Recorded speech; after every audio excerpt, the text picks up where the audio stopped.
Allora, parliamo di questa malattia del, posso dire enfisema polmonare, che è più semplice, sono a casa magari fanno difficoltà a comprendere. Ecco, insomma, è una malattia in aumento, ci sono diversi casi, spieghiamo un attimo come funziona e come voi la affrontate.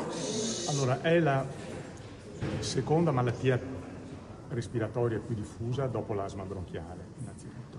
Ed è purtroppo la responsabile del 50% dei decessi per ragioni respiratorie.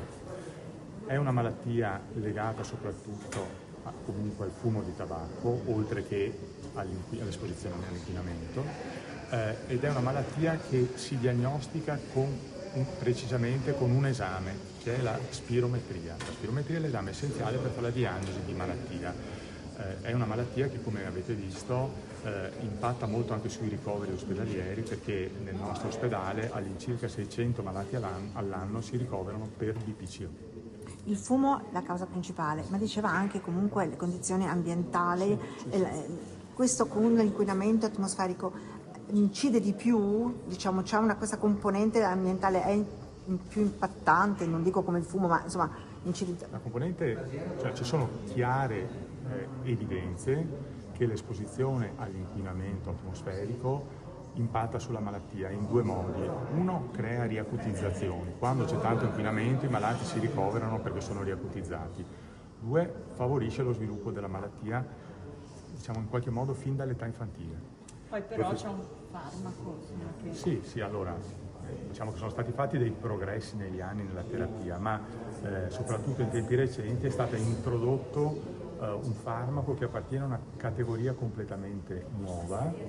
È un anticorpo, la terapia è la terapia biologica, l'anticorpo è un anticorpo monoclonale e risulta estremamente efficace nella cura dei malati più gravi, riducendo il rischio di ospedalizzazione. È una terapia molto nuova. La novità è anche l'autosomministrazione. Certo, la novità è l'autosomministrazione, perché è indiscutibile il fatto che i malati debbano essere tenuti il più possibile lontano dall'ospedale e stiano meglio a casa loro. Quindi anche in questo caso, piuttosto che far andare avanti e indietro il paziente ogni 15 giorni a fare la terapia in ospedale, si è riusciti a passare a questa modalità di autosomministrazione molto semplice, facilmente gestibile, controllabile a distanza.